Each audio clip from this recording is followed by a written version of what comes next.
Fala galera do quinto ano, estamos de volta para mais uma videoaula, só que dessa vez vamos falar do capítulo 4 de Geografia. Esse capítulo é um pouco mais curtinho, então a gente vai conseguir concluir uma aula. Se a gente não conseguir, eu vou dividir essa aula aqui em duas partes, beleza? Então vamos lá, você vai pegar o seu material, vai pegar o seu livro, vai pegar o seu caderno, vai pegar o seu marca-texto, seu lápis e sua caneta também. Por quê? Porque vai ter algumas partes aqui do livro que eu vou pedir para vocês grifarem, para vocês anotarem, no caderno para vocês anotarem também. Então é muito importante vocês fazerem isso. Por que eu estou falando isso? Porque tem gente, tem aluno que eu já vi, não estou falando que são vocês, não estou falando que é do quinto, do quarto, do terceiro ano, não. Tem aluno que pode estar só pulando as partes dos vídeos e fazendo só o exercício. Pode até conseguir fazer o exercício? Pode, porque tem exercício que vai ser mais fácil, tem exercício que vai ser que dá para você conseguir fazer com a ajuda dos pais. Mas vocês precisam assistir a aula toda. Por quê? Porque durante a aula eu peço para vocês escreverem algumas coisas no caderno, para vocês grifarem no livro, para vocês estudarem, para a gente, quando voltar para as aulas presenciais, a gente voltar nesse assunto. E já vai estar tudo marcado direitinho. Entendeu? Vocês precisam estar acompanhando todas as aulas. Tá bom? Não adianta, vou pular para 10 minutos, vou pular para 20 minutos, eu vou ver só o que o tio Alan tá falando no meio do vídeo e tá bom. Não, tem que assistir a aula toda. Às vezes a aula vai demorar um pouco mais, vai ter uma aula de 50 minutos, mas vocês têm que entender que é como se a gente estivesse na escola. Então vocês precisam assistir essa aula. Às vezes o tio Alan bota uma aula de 40, 50 minutos, aí tu fala, eu não vou estudar tudo de uma vez não, eu vou assistir a metade do vídeo, vou estudar, vou dar uma pausa e assisto num outro horário quando eu estiver mais descansado. Pode também. Por exemplo, essa semana a gente só vai ter uma aula de geografia. Então dá para você estudar, assistir essa videoaula aos poucos. Mas tem que assistir, tá bom, gente? Eu tive que falar isso com vocês agora para vocês acompanharem, beleza? Então vamos lá, vamos iniciar. Deixa eu ver se está gravando tudinho, direitinho, e diminuir a minha imagem para não atrapalhar nada na videoaula. Beleza. Esse capítulo 4, ele fala das características sociais dos brasileiros. No capítulo 3, a gente falou um pouquinho do censo demográfico. Vimos que o censo demográfico feito pelo IBGE de 10 em 10 anos, eles analisam várias coisas nesse censo demográfico e a gente vai estudar um pouco mais a fundo sobre isso, que a partir do censo demográfico e outras pesquisas que acontecem aqui no Brasil, a gente consegue analisar bem as características sociais dos brasileiros, ok? E a gente consegue ver muitas coisas aqui no Brasil relacionadas à renda, relacionados a serviço, a trabalho, a quanto a pessoa recebe, o quanto a pessoa tem de acesso à saúde, acesso à educação. E isso a gente vai analisar de várias formas. Por exemplo, olhando inicialmente para essa imagem do livro. Eu vou colocar essa mesma imagem, só que mais limpa, sem nada do livro atrapalhando. Olha para essa imagem, vamos analisar essa imagem. Quando a gente olha para essa imagem, a primeira pergunta que eu faço para vocês: será que todos no Brasil têm os mesmos acessos à saúde, educação, qualidade de vida, saneamento básico? Será que todos no Brasil têm igualzinho essa distribuição? Olhando para essa imagem, a gente vê que não, né? Inicialmente. Nessa imagem, no livro mostra que é um local lá de São Paulo, onde a gente vê, de um lado, uma comunidade, né, com casas bem amontoadas, ruas estreitas. Ó, repara que está vazando aqui, ó, não sei se é o esgoto, é alguma tubulação de água. Tem todas as casas com telha, poucas casas só com laje. A gente analisa muito isso. Agora, olhando para esse lado aqui, a gente vê prédios, né, luxuosos, que tem até área de piscina coletiva, né, para todo mundo, e área de piscina individual, ó, em cada apartamento tem. Tem quadra de tênis, de futsal, tem uma parte aqui com bastante vegetação. E isso acontece muito no nosso Brasil. E é justamente nessa aula que a gente vai analisar um pouco sobre isso, um pouco sobre desigualdade social e quais seus parâmetros para existir a desigualdade social, ok? A gente vai entender, a gente vai começar a ver que não são todos que têm acesso a poder comprar uma coisa diferente para comer, vamos dizer, né? A gente vê isso mesmo até aqui no nosso município, até aqui em Guaçuí. E até quanto está acontecendo isso no nosso Brasil? O quanto, em porcentagem, quanto de população tem mais acessos à saúde, educação de qualidade, quantas não tem? Agora a gente vai começar a analisar sobre isso, sobre as características sociais do nosso Brasil. Então vamos lá? Voltando para o nosso livro, vou só ler esse pedacinho aqui, ó. Observe na foto da abertura do capítulo. Nela você pode perceber que existem diferenças entre os lugares que ficam um ao lado do outro. A foto foi tirada de São Paulo, representa desigualdades que estão presentes em nosso país. É uma foto que vai representar todo o país, né? Seria legal se todo mundo tivesse as mesmas condições, né? As mesmas condições, mas a gente sabe que acesso, por exemplo, a uma universidade, para todo mundo ter um nível superior, estudar, por exemplo, para fazer medicina, para fazer engenharia ou para ser professor e por aí vai, não são todos que vão conseguir. E isso é uma desigualdade social que a gente tem aqui no nosso Brasil. Não só no Brasil, mas em todo o mundo vai existir isso. Então a gente vai analisar etapa por etapa sobre essas características sociais. Vamos lá então. No nosso livro, na página 136, ele começa falando sobre desigualdade social e a primeira pergunta que ele faz é: você sabe o que é desigualdade social? Eu vou ler e muita atenção que vocês vão precisar grifar aqui agora, ok? Presta atenção. A desigualdade social acontece quando em um mesmo território uma parte da população possui uma renda ou condição financeira muito elevada, enquanto a outra parte da população não possui a renda necessária para que se consiga suprir necessidades básicas. Aí você vai grifar essa frase aqui. Dá um pause no vídeo e grifa essa frase, esse parágrafo inteiro aqui, você precisa grifar, ok? Pausou, grifou, beleza, vou continuar aqui a aula. O bom da videoaula é isso, que não precisa esperar, você pode pausar o vídeo e grifar aí rapidinho, tá? Olha o que ele falou.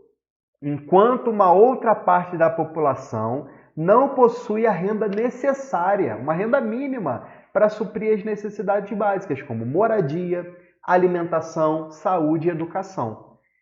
Aí a gente vai pensar, tem pessoas que vão conseguir isso e, ó, preste atenção, tudo que eu estou falando aqui não é ruim, não é ruim só porque uma pessoa consegue ter uma moradia de qualidade, uma alimentação de qualidade, uma saúde, uma educação de qualidade, isso não é ruim, isso é bom para a pessoa. A gente só está mostrando aqui que existem diferenças no nosso Brasil, que existe desigualdade social. Não é só porque a pessoa tem essa qualidade de vida mais elevada que isso é ruim, não. Que isso é ruim para outras pessoas, não. A gente só está mostrando que existe, ok? Beleza?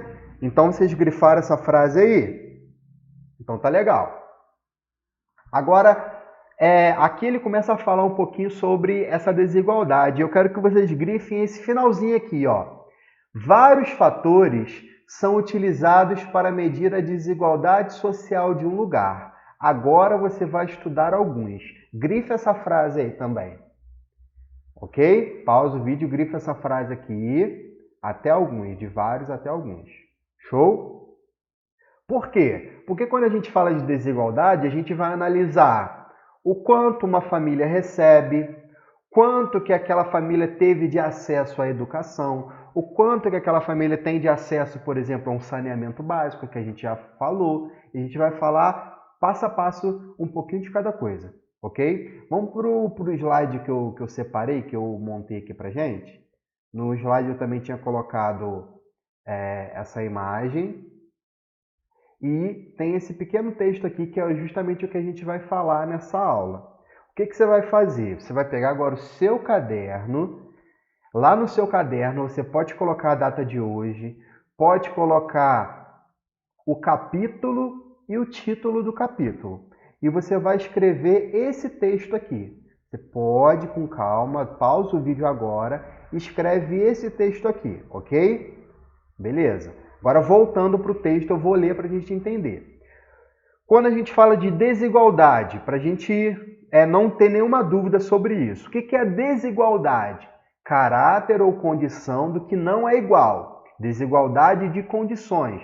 Aí a gente quando a gente fala de desigualdade, e ele fala, isso aqui está escrito diretamente no dicionário, né? Desigualdade de condições. Que condições são essas? A gente vai analisar justamente sobre isso.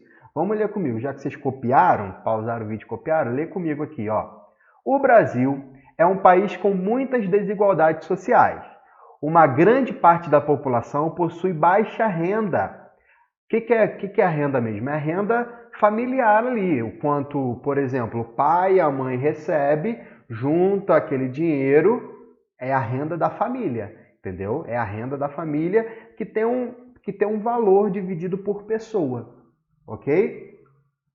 Possui baixa renda. Ao mesmo tempo, uma pequena parcela desta população possui alta renda e melhores condições de vida.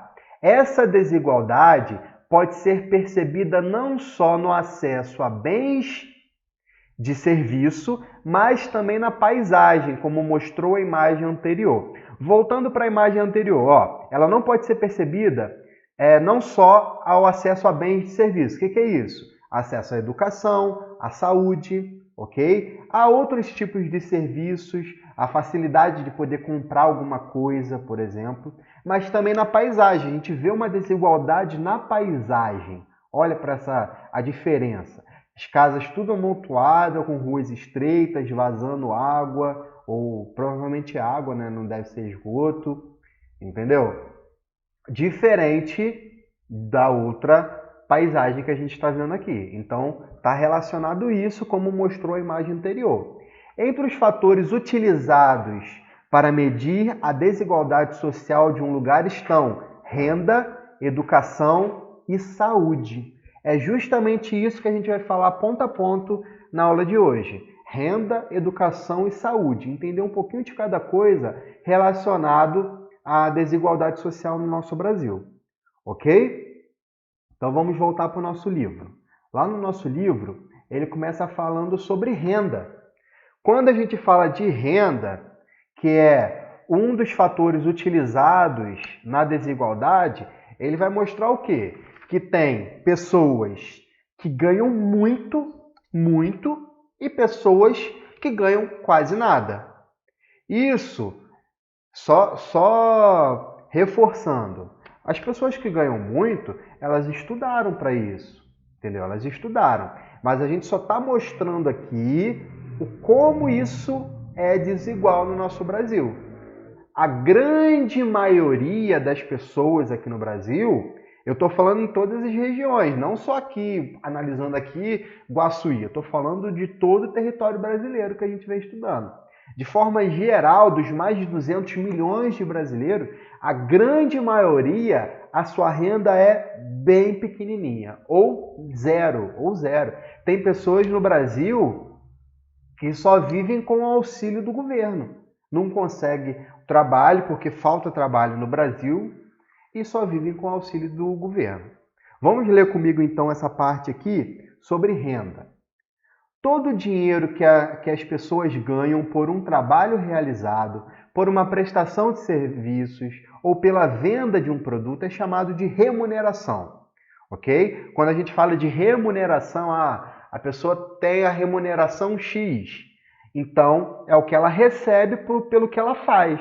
Se ela é, por exemplo, um vendedor de uma loja, ele vai ganhar, a sua renda é os produtos que ele vende, entendeu? Se a pessoa é um dentista, por exemplo, a renda é o seu serviço que ele presta com atendimento, ok? A soma de todas as remunerações de um território, país, estado ou município que ele está falando, durante um ano constitui a renda daquele local. Então, quando a gente fala de renda, não é só a renda pessoal, mas ele vai analisar também a renda, o valor de cada território, ok? Quando a população vive com pouca renda, preste atenção, tende a sobreviver com carências de diversos tipos, como de moradia e de serviços muito importantes, como saneamento básico, educação e saúde de qualidade, fatores que determinam uma baixa condição de vida. Preste atenção agora, preste atenção. O que você vai fazer? Você precisa grifar essa frase aqui, ó. Quando uma população vive com pouca renda, tende a sobreviver com carência de diversos tipos, como de moradia e de serviços muito importantes. Pode grifar essa frase, ok? Aí quais são esses serviços importantes? Saneamento básico, educação e saúde de qualidade, ok? Grifa essa frase, pausa, grifa essa frase. Continuando. Fatores que determinam uma baixa condição de vida. Quando eu falo condição de vida, o que você vai fazer agora? Você vai pegar a sua caneta e vai escrever do lado aqui, ó, condição de vida ou qualidade de vida, ok? Fatores que determinam uma baixa condição de vida ou qualidade de vida. Tá legal? Então, o que está relacionado? Se a pessoa tem baixa renda, se ela ganha quase nada, ela vai ter uma baixa qualidade de vida. Agora, o que é a qualidade de vida? Vai estar relacionado à saúde, vai estar relacionado à educação também, vai estar relacionado à compra de serviços, à compra de objetos para dentro de casa e por aí vai, ok? Então, quando a gente fala de renda, a gente pode estar relacionado a essa qualidade de vida. Aí eu vou para o próximo slide, ó. Quando eu falo de qualidade de vida é a facilidade ou a dificuldade que a população tem de receber serviços, de receber ou comprar serviços também. Tá legal? Então, quando eu falo de qualidade de vida, está relacionado de forma geral. A necessidade de se cuidar da natureza para ter uma boa qualidade de vida. Isso foi um ponto interessante. Porque quando a gente fala da natureza, não adianta nada. Não adianta nada eu viver num local super poluído, com lixo espalhado para tudo quanto é lado e ter muito dinheiro. Não adianta nada. Então, o cuidado com a natureza está relacionado à qualidade de vida.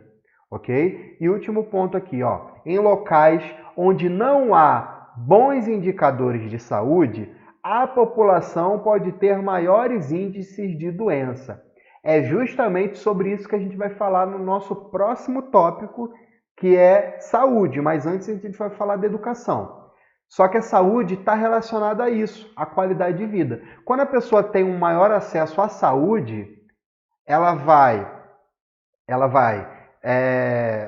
vai ter menos doenças, vai ter um melhor tratamento dessas doenças e, consequentemente, uma melhor qualidade de vida. Ok? Então, a qualidade de vida vai estar relacionada diretamente à renda, mas também à saúde, como a gente falou, e os cuidados com a natureza. Ok? Vocês escreveram no livro que eu pedi? Se não escreveu e se não grifou, você escreve.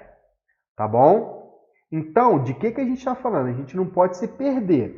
O que a gente está falando? Que os fatores utilizados para medir a desigualdade social, um deles é a renda. Então, a gente falou um pouquinho da renda. E a renda está ligada diretamente à qualidade de vida, à compra de serviços, à compra de produtos.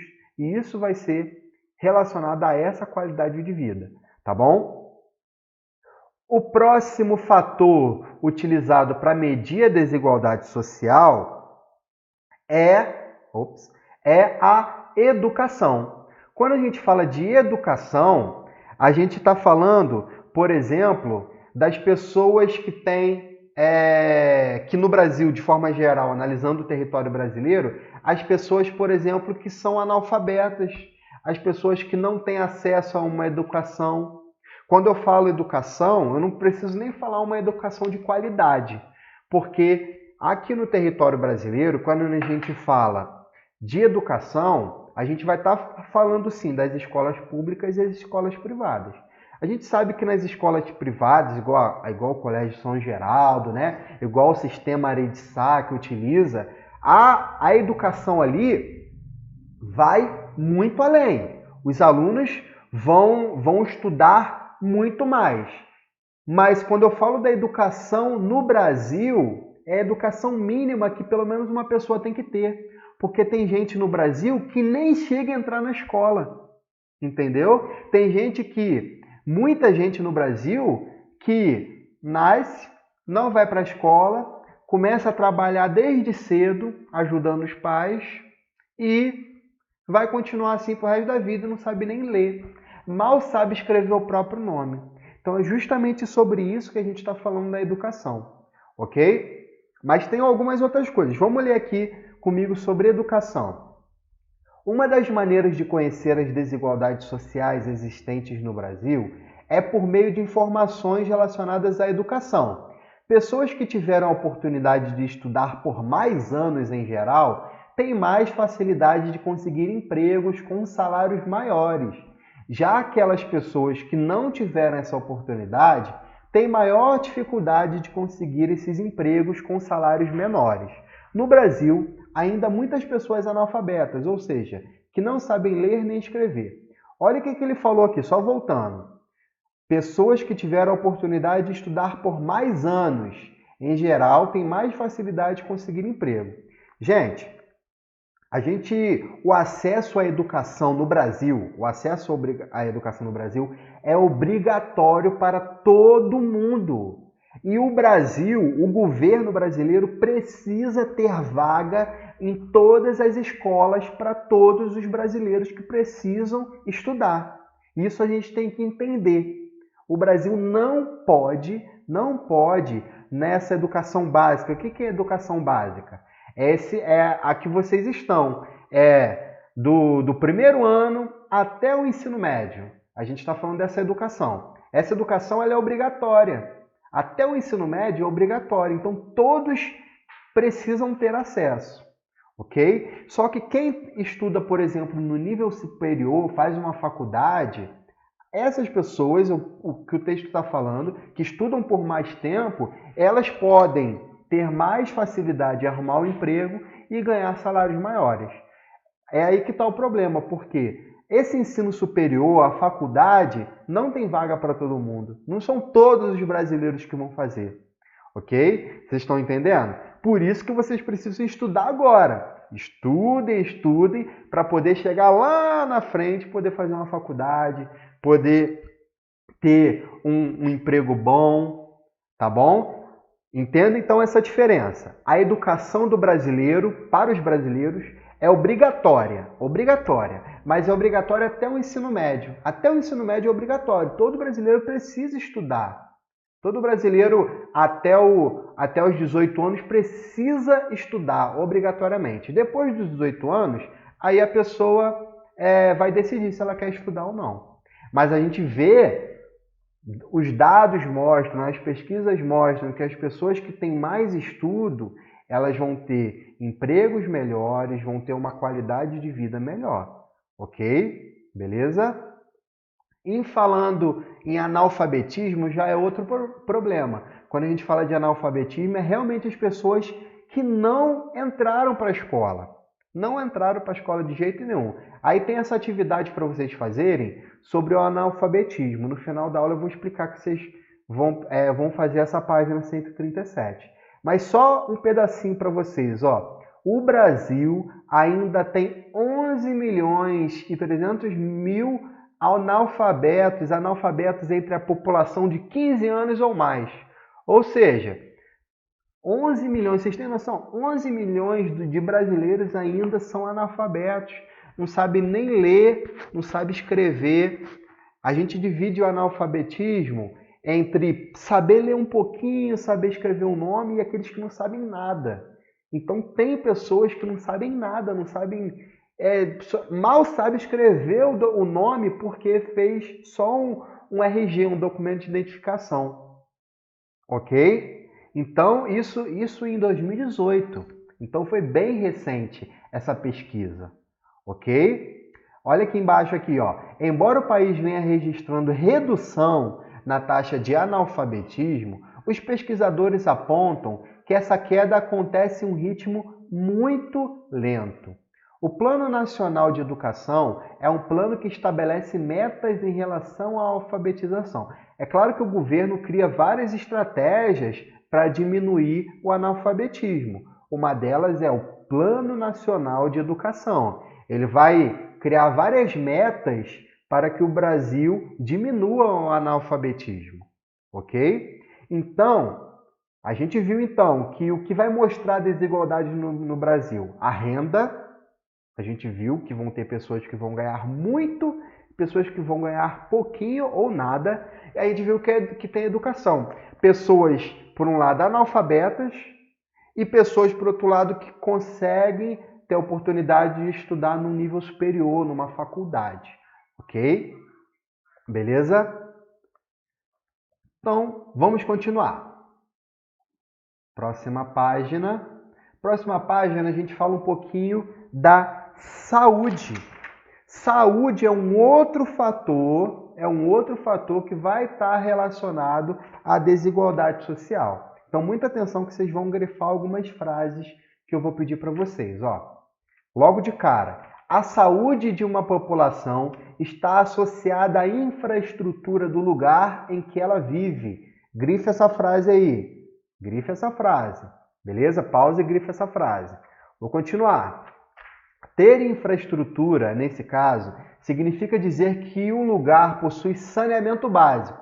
Isto é, que há tratamento de esgoto e distribuição de água potável. A gente já falou isso na aula de ciências. O que é o saneamento básico? São as condições de vida mínima que a pessoa precisa ter para conseguir sobreviver naquele local. Ter uma qualidade boa na sua água, ter uma água potável, ter um tratamento de esgoto. Por quê? A gente vai ler aqui nesse próximo texto que um tratamento de esgoto adequado vai prevenir muitas doenças, porque muitos vermes, como a gente estudou sobre eles lá no 4º ano, eles vão estar relacionados às fezes, por exemplo.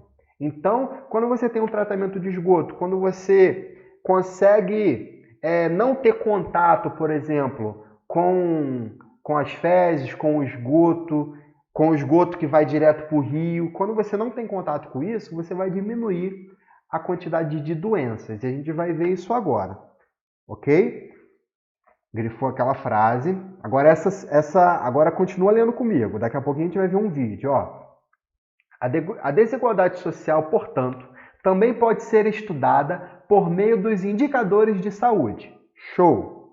Em locais que não há boa infraestrutura de saneamento e não dispõe de hospitais ou de postos de saúde, a população tende a apresentar maiores índices de doenças. Grifa essa frase que é importante. Em locais até doenças.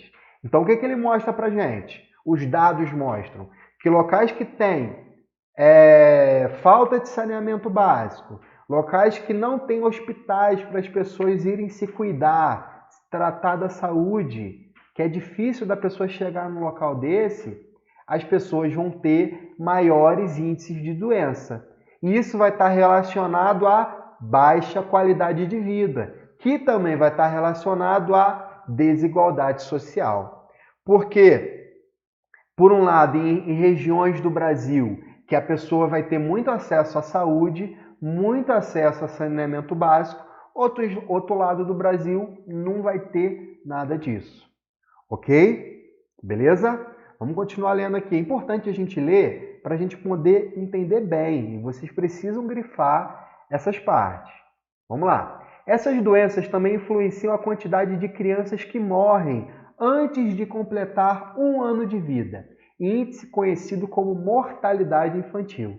Toda vez que você ouvir falar em mortalidade infantil, é um índice que a criança vai, infelizmente, morrer antes de completar 1 ano de vida. E isso a gente consegue fazer um cálculo, analisar onde tem maior mortalidade infantil no nosso território brasileiro. E analisando esse gráfico aqui, é justamente sobre isso, sobre a mortalidade infantil no território brasileiro. Aí vamos analisar o gráfico. O gráfico não, é um mapa. Mortalidade infantil em 2010. Vamos analisar, ó. Número de mortes a cada 1.000 nascimentos, que vai mostrar a legenda. Aí aqui, o branco vai mostrar o número de mortes entre 11 e 14. Entre 11 e 14 nascidos vai morrer. Entre 11 e 14 nascidos de 1.000 vai morrer, infelizmente. Aí onde vai ficando mais vermelho? Entre 22 a 28. Se a gente analisar, por exemplo, o Espírito Santo, a gente tem a cada 1.000 nascimentos entre 14 e 16, quase 17 desses nascimentos vão morrer. Isso está relacionado diretamente ao acesso à saúde, por exemplo. A gestante, a mãe que está grávida e não consegue ter um acompanhamento de como está o seu bebê na barriga, não vai saber como que ele vai estar e vai nascer, pode nascer muito mal, pode não sobreviver nesse primeiro ano de vida. É justamente sobre isso que é a mortalidade infantil. Então, grifa essa frase aqui, ó, mortalidade, essa palavra, as duas palavrinhas, ó, mortalidade infantil, tá? Que o que é a mortalidade infantil? A quantidade de crianças que morrem antes de completar 1 ano de vida. Beleza? Tá? Ó, presta atenção agora. Locais que não apresentam condições de vida adequadas à população tendem a ter altos índices de mortalidade infantil. Grifa essa frase aqui. Por quê? Mais uma vez, a saúde vai estar relacionado a justamente isso. E uma delas é a mortalidade infantil. Tá bom? Beleza? Show, então.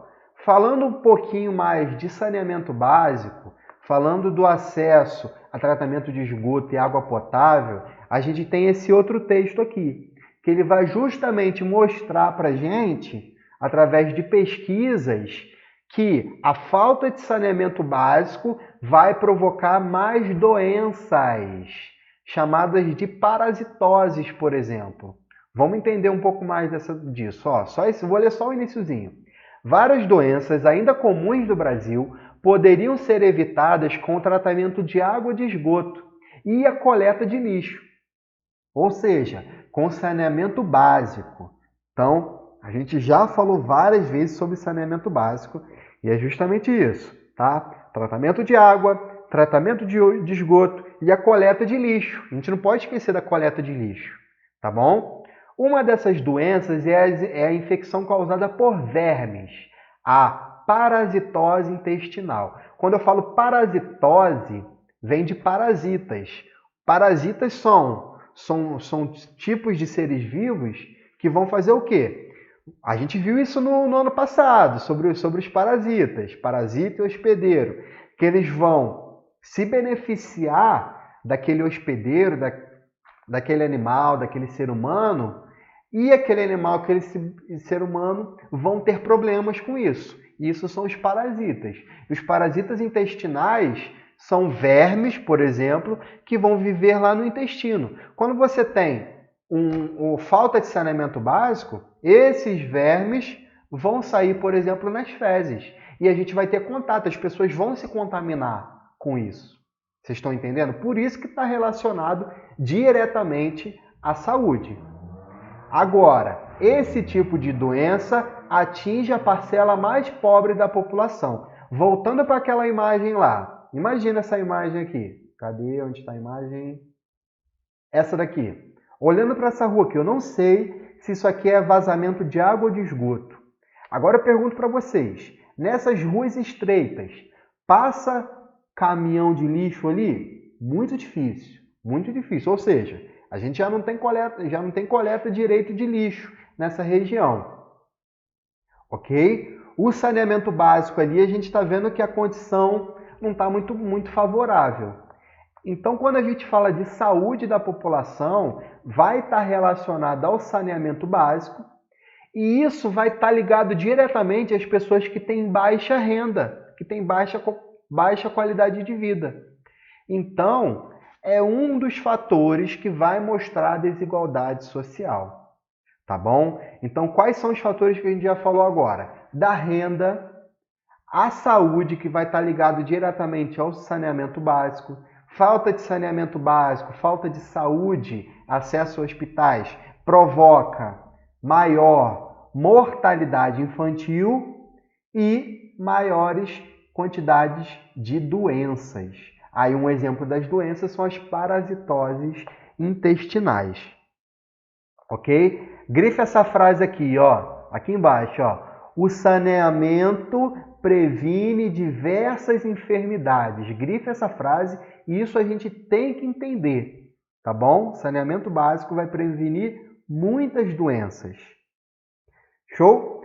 Olha outra informação, ó. Mais de 35 milhões de brasileiros sem o acesso ao atendimento de água. Então tem muito brasileiro ainda que não tem nem água potável dentro de casa. 35 milhões de brasileiros, é muita gente.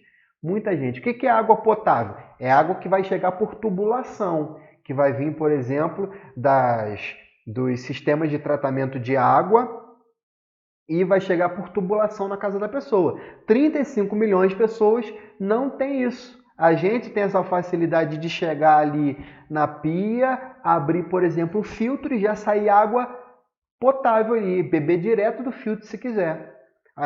35 milhões não tem isso. Olha que diferença.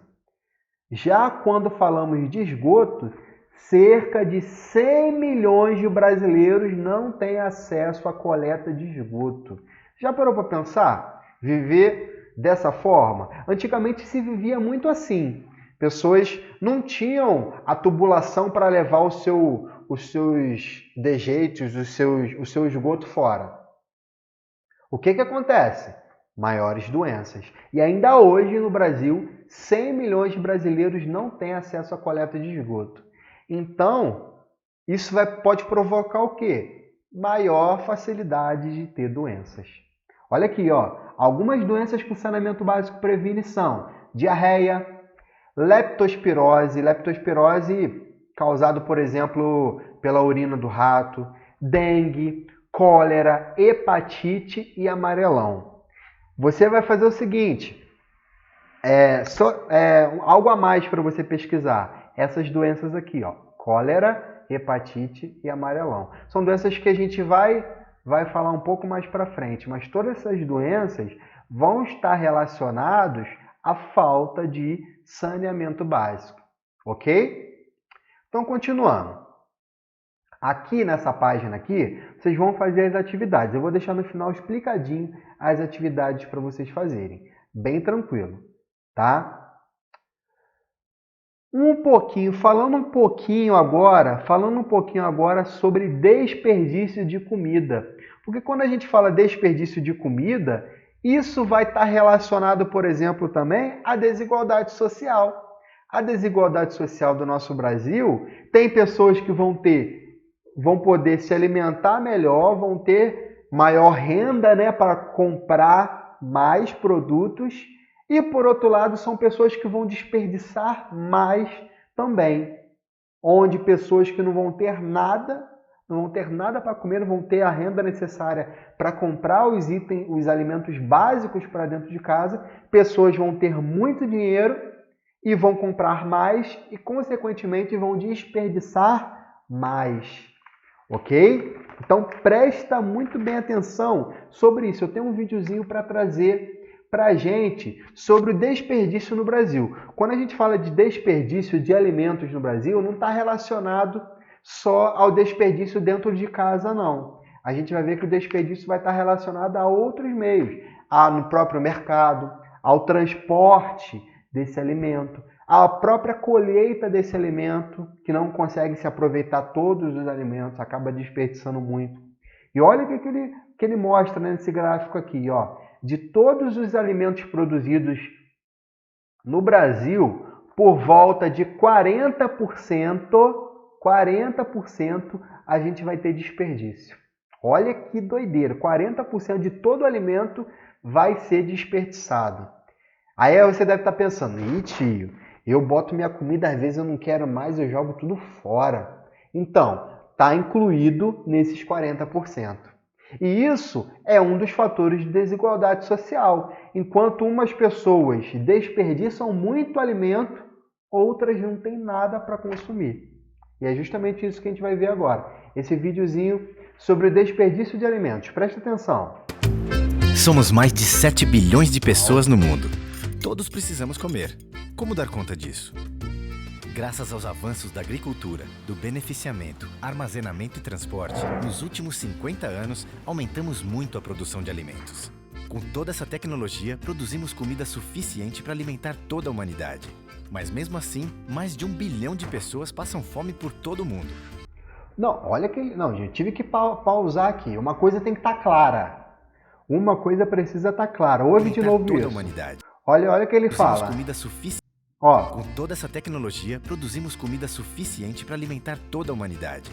Mas mesmo assim, mais de 1 bilhão de pessoas passam fome por todo o mundo. Olha o que ele falou. Com toda a tecnologia que já tem no mundo, dá para alimentar o mundo inteiro.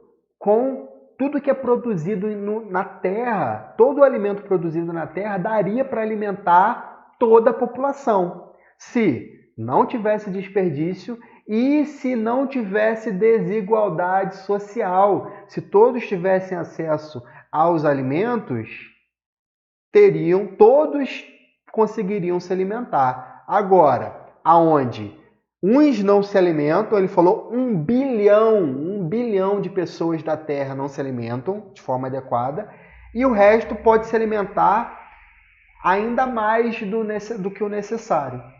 Entendeu? É justamente sobre isso. Por isso que o desperdício de alimentos também está ligado à desigualdade social. Ok? Passam fome por todo o mundo. Essa situação se explica em parte pelo desperdício. Só no Brasil, 1/3 dos alimentos são desperdiçados. Isso acontece na colheita, no armazenamento, no transporte e no consumo. Desperdiçar alimentos é desperdiçar trabalho, água, energia, combustível e outros recursos, além de dinheiro e nutrientes importantes para o nosso corpo. 52,5% da população brasileira consome mais do que precisa, ganhando peso e ficando muito acima do ideal. Esse consumo excessivo pode gerar obesidade, além de problemas graves de saúde, como diabetes, infarto e hipertensão. Mas todos podem contribuir para diminuir esses vários tipos de desperdícios e exageros, de várias formas. Lendo o rótulo dos produtos e ficando atento para não comprar os que têm validade muito curta, com pouco tempo para consumo. E preferir sempre que possível aqueles com maiores quantidades de nutrientes. Consumindo frutas, legumes e verduras, dando preferência aos da época e aos produzidos próximo à região que você mora. Isso diminui o tempo de transporte, os impactos desse deslocamento e faz com que o alimento dure mais tempo sem estragar. Vários deles podem ser melhor aproveitados, usando os talos, folhas e sementes, além da própria polpa. Há muitas receitas para utilizar essas partes pouco usadas dos alimentos. Quando for ao supermercado, leve uma lista de tudo que você realmente precisa. Isso evita comprar o que não será usado ou que levará a um consumo exagerado. E vá sempre de estômago cheio. Estar com fome pode fazer você comprar mais do que precisa.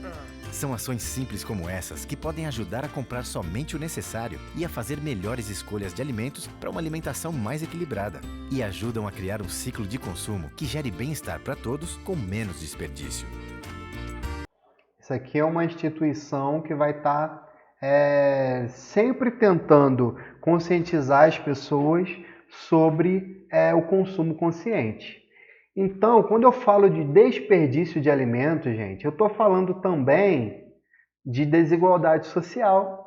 Porque, por um lado, muitos vão ter alimento de qualidade, vão conseguir se alimentar, que se alimentam até tanto, e acabam desperdiçando muita coisa.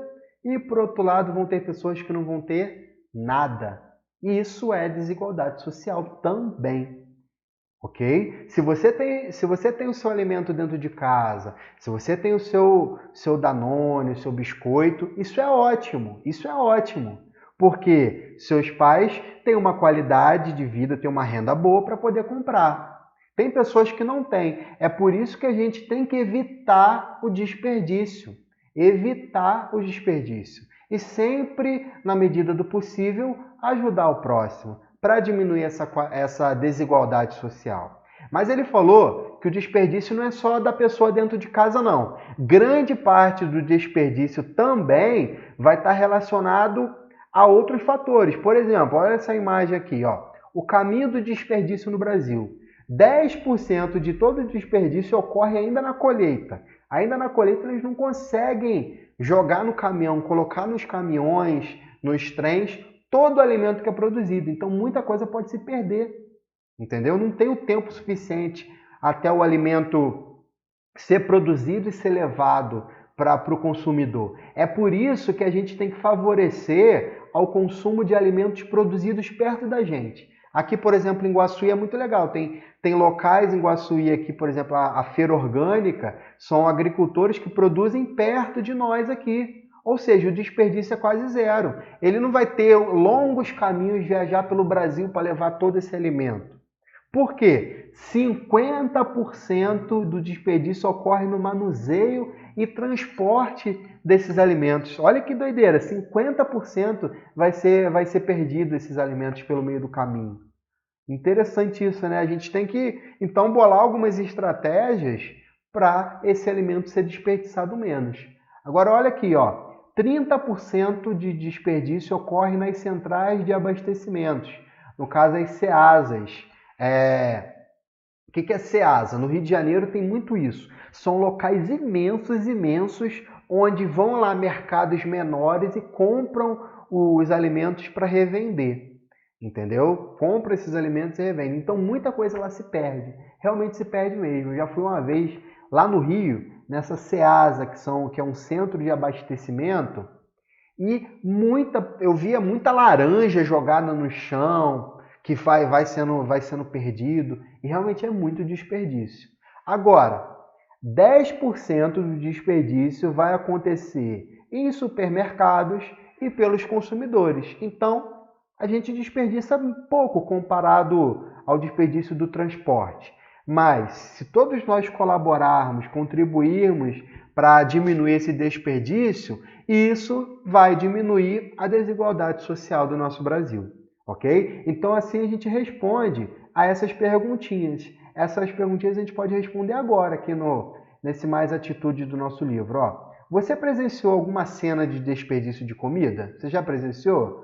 Aí você vai escrever aí. Se sim, você fala aí, pode escrever, tá? Aí, como não vai ter espaço no livro, você pode colocar no teu caderno aí agora, página 143, e responde. Número 1, só bota a resposta, entendeu? Se você já presenciou alguma cena, você escreve aí rapidinho o que é, tá? Pode pausar o vídeo e escrever aí a número 1, tá? Agora, número 2, você leu no texto que existem atitudes que podem reduzir o desperdício.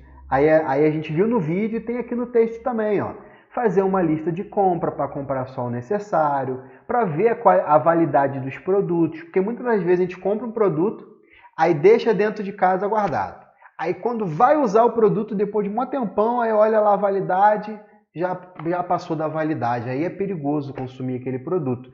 Aí acaba desperdiçando, acaba jogando fora. Então tem que ficar ligado nisso também, né? Guardar os alimentos de maneira correta, congelar o que sobrar para não ficar azedo dentro da geladeira, né? A gente viu dos micro-organismos. Aí agora, com a ajuda de um adulto, você vai fazer uma pesquisa e citar projetos que são criados para reduzir mais ainda o desperdício de comida.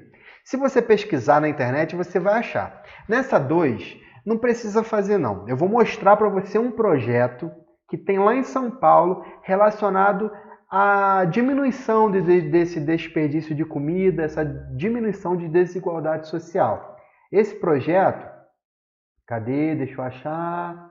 É esse aqui, ó. É o projeto Banco de Alimento.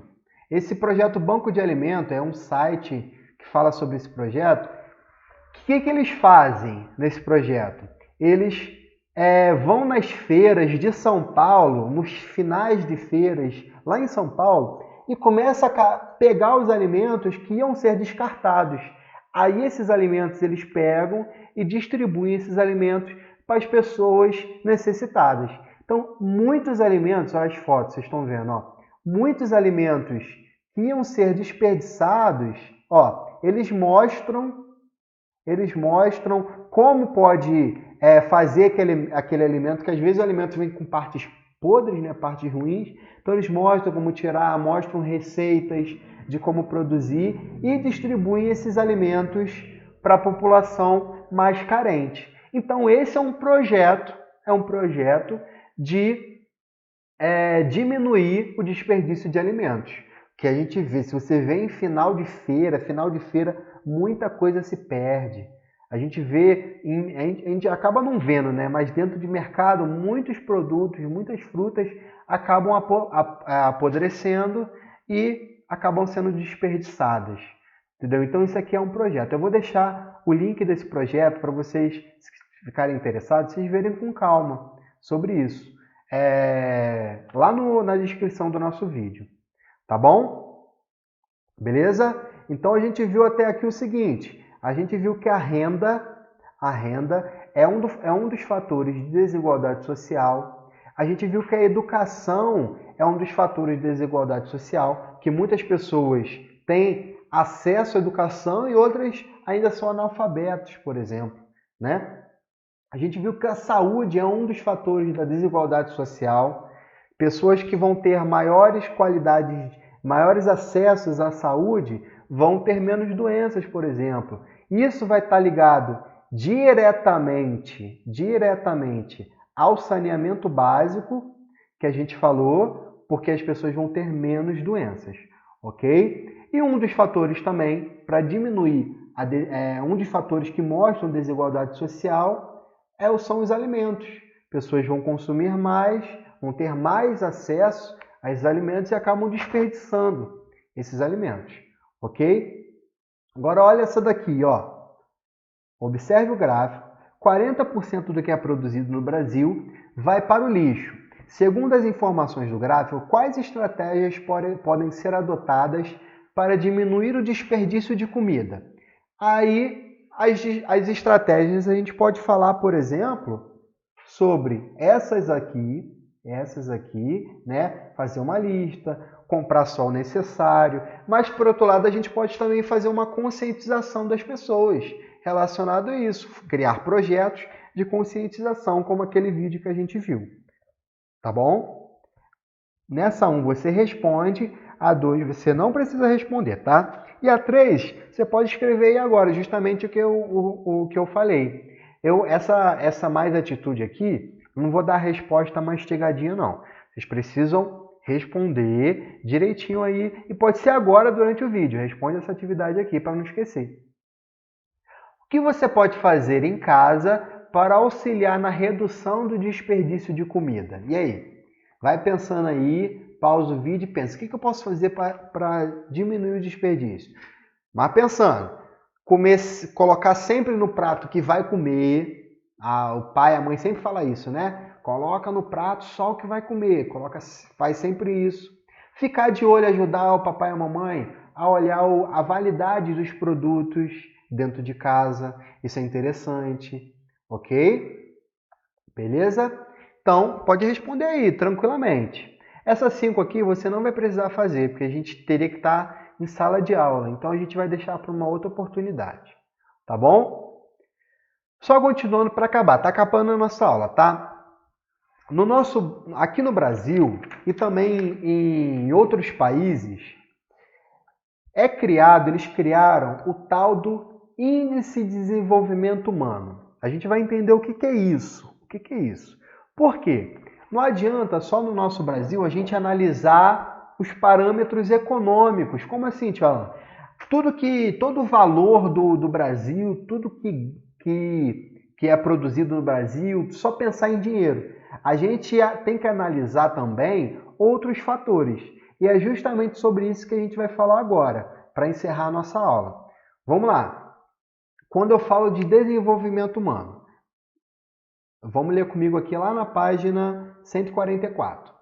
Você já estudou diversas características sociais da população brasileira, como a educação e o analfabetismo, que a gente viu agora há pouco, a saúde e a esperança de vida. Quando eu falo esperança de vida, pode ser qualidade de vida também, tá? Nesse caso aqui, a esperança de vida também pode ser aquela idade que a pessoa vai conseguir sobreviver, vamos dizer, tá bom? Além da renda e da desigualdade social. A gente já analisou tudo isso. Todas essas características estão interligadas. Olha como a gente vai analisar isso agora. Ó. Quando os habitantes de um país, estado ou município, por exemplo, estudam por muitos anos, vivem bastante e ainda têm uma renda considerada alta, esse local apresenta alto índice de desenvolvimento humano. Por outro lado, quando a população de um local vive pouco, frequenta a escola por poucos anos e tem uma renda que não supre as necessidades básicas, considera que esse local apresenta baixo desenvolvimento humano. Olha o que ele falou. Ele analisou justamente a renda, justamente a saúde, o acesso à educação. Ele analisou justamente isso.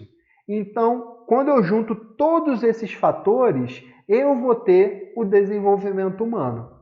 E esse desenvolvimento humano dá para fazer um cálculo, que é chamado de Índice de Desenvolvimento Humano. Olha nessa página 145. Ó. O Índice de Desenvolvimento Humano é o dado usado para analisar a qualidade de vida de uma população. Os critérios usados pelo IDH, que é o Índice de Desenvolvimento Humano, são o grau de escolaridade, a renda e o nível de saúde. São 3 fatores. Ó. Vou colocar aqui para vocês entenderem melhor. Quando eu falo de Índice de Desenvolvimento Humano, o que é o índice? Para analisar a qualidade de vida de uma população e as desigualdades sociais, foi criado o IDH. O que o IDH vai considerar? Vai considerar 3 parâmetros que a gente já falou: a renda, educação e saúde. Então você pausa essa videoaula e anota essa informação aqui, tá bom? Anota essa informação porque agora eu vou passar um videozinho para vocês entenderem melhor sobre isso. Por quê? Se eu analiso a renda da minha população, se eu faço através lá do censo demográfico, consigo analisar a renda da população, consigo analisar quanto a população estudou, quantos anos ela ficou dentro da escola, se ela fez ensino médio, se ela fez faculdade, e eu vejo quanto de pessoas têm acesso à saúde, junto tudo isso, eu crio o meu índice de desenvolvimento humano. Eu posso fazer o meu índice de desenvolvimento humano de um país inteiro, eu posso fazer o índice de desenvolvimento humano do meu estado e até do meu município, que a gente vai ver agora, que é o índice de desenvolvimento humano municipal. A gente pode ver sobre isso. Vamos ver então esse videozinho que vai falar tudo pra gente sobre esse índice. Deixa eu colocar aqui. Pronto. Vamos analisar. Vou dar o play agora. Você sabe o que é desenvolvimento humano? Desenvolvimento humano é o processo de ampliação das liberdades das pessoas para que elas possam escolher ser e viver como desejam. A perspectiva do crescimento econômico vê o bem-estar de uma sociedade apenas pelos recursos ou pela renda que ela pode gerar. Já o desenvolvimento humano coloca no centro da discussão as pessoas. Assim, para que as pessoas possam viver como desejam, elas precisam ter capacidades e oportunidades adequadas para fazer suas escolhas.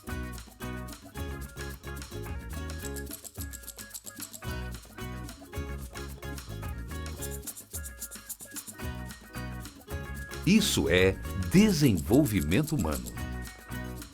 Mas como medir o desenvolvimento humano? Em 1990, o Programa das Nações Unidas para o Desenvolvimento criou o IDH, o Índice de Desenvolvimento Humano. O IDH resume em um único número 3 das dimensões mais importantes do desenvolvimento humano: a oportunidade de ter uma vida longa e saudável, acesso a conhecimento e um padrão de vida digno. Enquanto o PIB reflete apenas a soma de todas as riquezas produzidas por um país, o IDH considera, além da renda, as condições de saúde e educação como essenciais para se medir o progresso de uma sociedade. No Brasil, medir desenvolvimento humano significa conhecer a realidade de cada um dos mais de 5.500 municípios. Significa ver de perto cada um de nós, brasileiras e brasileiros. Porque é nos municípios que a vida acontece. Por isso, foram criados o Índice de Desenvolvimento Humano Municipal e o Atlas do Desenvolvimento Humano no Brasil. O IDHM se inspira no IDH, mas traz adaptações para melhor corresponder à realidade brasileira. O IDHM leva em conta as mesmas 3 dimensões do IDH. Uma vida longa e saudável é medida pela esperança de vida ao nascer. Acesso a conhecimento é medido pela escolaridade da população jovem e adulta. E padrão de vida digno é medido pela renda média per capita. Assim como o IDHM varia de 0 a 1. Quanto mais próximo do 1, maior o desenvolvimento humano daquele município. Os dados são dos censos demográficos brasileiros, que cobrem todo o país. Além do IDHM, o Atlas Brasil 2013 traz mais de 180 indicadores socioeconômicos que ampliam a avaliação do desenvolvimento municipal. É possível ver a evolução dos municípios nos últimos 20 anos em educação, saúde, renda, população, demografia, trabalho, habitação e vulnerabilidade social. E tudo reunido em uma plataforma online, aberta, amigável e totalmente gratuita. O Atlas democratiza informações e estimula os cidadãos a refletirem sobre a realidade que os cerca, fortalecendo as capacidades locais e auxiliando na formulação e condução de políticas públicas. Somos mais de 5.000 territórios férteis em inovações e experiências criativas. E é conhecendo melhor nossa realidade que podemos trabalhar por soluções integradas para os desafios do desenvolvimento humano no Brasil. Atlas. Eu vou mostrar isso para vocês agora sobre isso.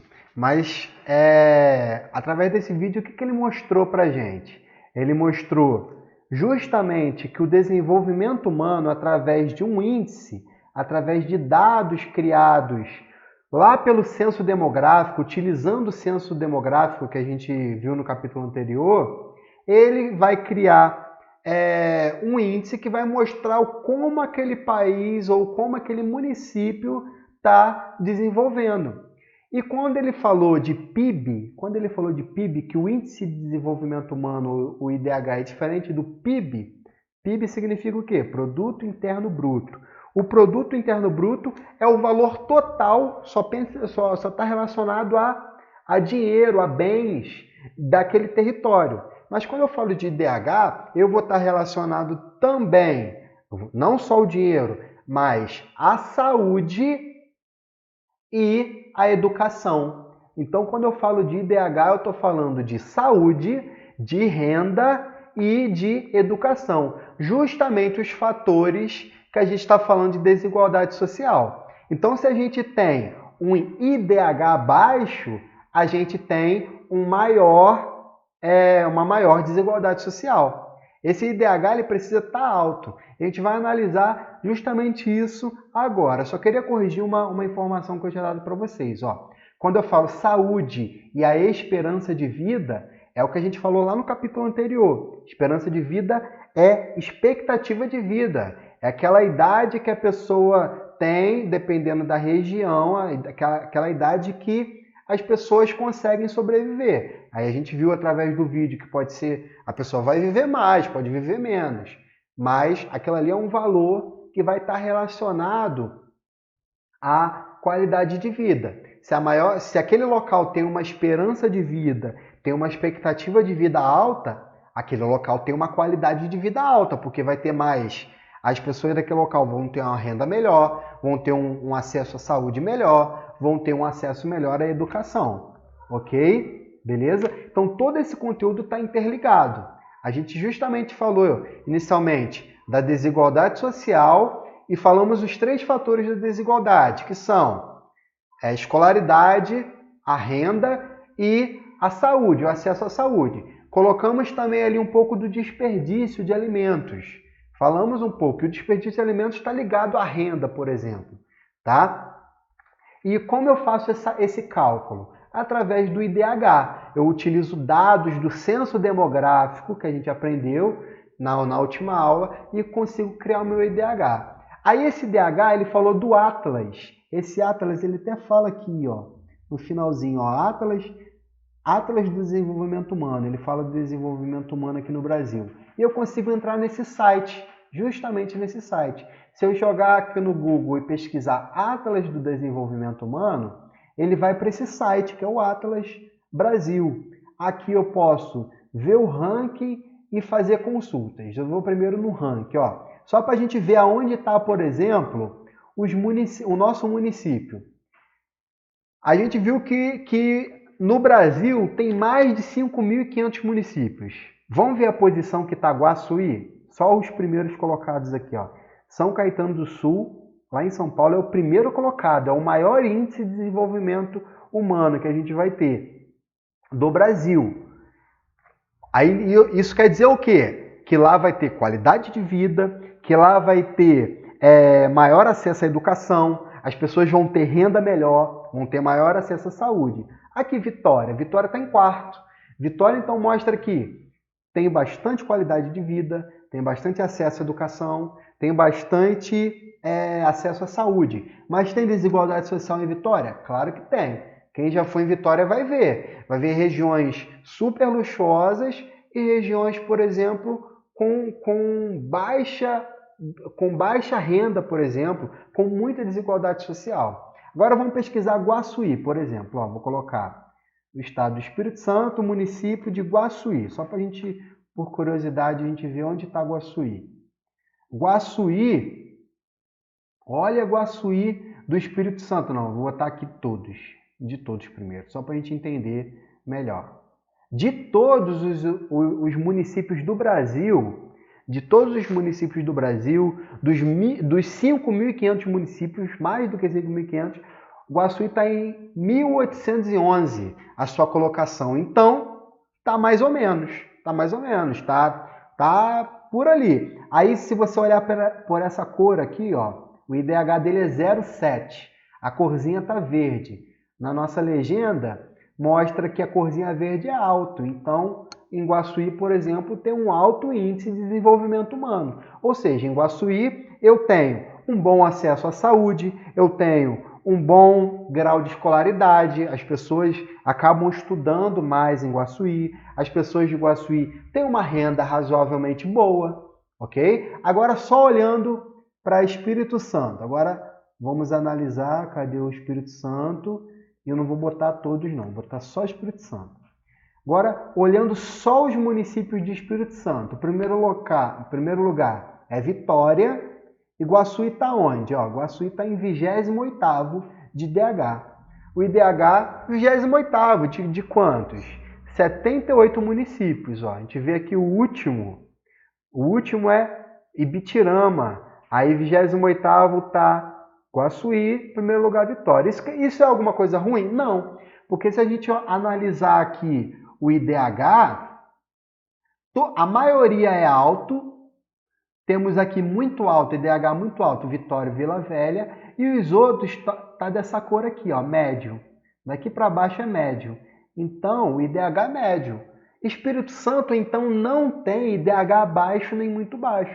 Isso é bom para o estado do Espírito Santo. Isso mostra que o Espírito Santo muitas pessoas têm acesso a escolaridade, tem uma renda razoavelmente boa. Isso a gente consegue analisar, tá bom? Então, esses 3 fatores que a gente falou de renda, tá aqui, ó. Esses 3 fatores que a gente falou de renda, educação e saúde, é o que é utilizado para fazer o índice de desenvolvimento humano.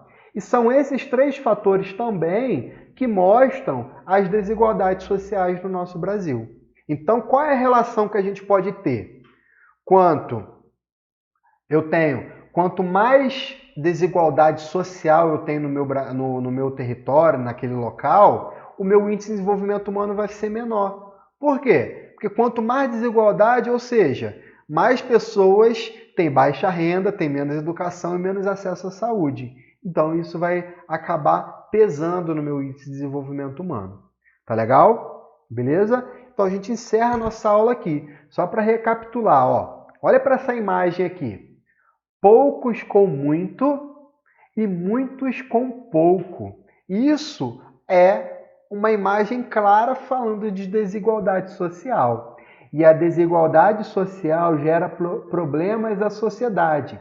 Entre eles, a falta de renda, pessoas com baixa renda familiar, renda per capita, né? Porque a gente fala é renda por pessoa da família. Eu tenho, por exemplo, na família, só o pai trabalha. Aí o pai ganha X valor. Aquele valor é dividido por todos os integrantes da família. Pai, a mãe e os filhos. Aí isso dá renda per capita, ok? Aí aqui, entre eles, a falta de educação. Quando a gente tem essa imagem aqui, a desigualdade social, tem falta de educação, é a falta da educação, na verdade, e a falta da saúde, ok? Então, o acesso à saúde, a educação e a renda vai estar relacionado à desigualdade social. E esses 3 fatores são os fatores que eu vou analisar no meu índice de desenvolvimento humano, ok? Por que eu precisei criar um índice de desenvolvimento humano? Porque eu não posso analisar, por exemplo, só a renda do meu território brasileiro. Eu não posso só analisar o PIB, porque tem pessoas que têm acesso à educação de qualidade, pessoas que têm acesso à saúde de qualidade, vivem muito bem, mas que ganham pouquinho. Isso existe muito no nosso Brasil, pessoas que conseguem viver muito bem com a renda baixa. Então, eu não posso estar pensando só no dinheiro. Eu tenho que pensar nesse desenvolvimento humano de forma geral, ok? Guardem sempre o para relembrar no final do capítulo. Vocês precisam ler esse para relembrar no final do capítulo. E eu vou mostrar para vocês as atividades que vocês vão fazer, tá bom? As atividades eu vou deixar na descrição do vídeo. Mas quais são elas que vocês vão fazer? É a página, deixar aqui para mostrar para vocês, 137, 138, só duas perguntinhas, 140, deixa eu ir na 140, essa daqui, 140, 141, são tudo perguntas bem rápidas que vocês vão fazer fácil, tá? Essa aqui a gente já fez no vídeo, né? A 1, a 2 não precisou, a 3 e a 4, a gente fez aqui durante a aula, você foi pausando, se não fez, faz aqui rapidinho, senão você vai esquecer, tá? Aí você vai fazer a 145, que é só 2 perguntinhas, 146 e 147, tá? Você vai analisar, olha aqui, ó, o que a legenda do gráfico indica. Tá vendo como no 5º ano a gente vê muito gráfico, a gente tenta interpretar muito gráfico? Então vocês vão fazer isso. Essas atividades são só para a semana que vem. Então parece que é muito, mas você não precisa fazer tudo de uma vez. Vai fazendo aos poucos, tá bom? Então a gente conseguiu finalizar o nosso capítulo em uma aula. Tá bom, gente? Leia esse para relembrar com calma, porque ele resume todo o nosso capítulo. Beijão para vocês. Até semana que vem com a aula de geografia. A gente vai continuar essa semana com ciências. Mas semana que vem a nossa aula de geografia a gente continua. Tá legal? Tchau, tchau, gente!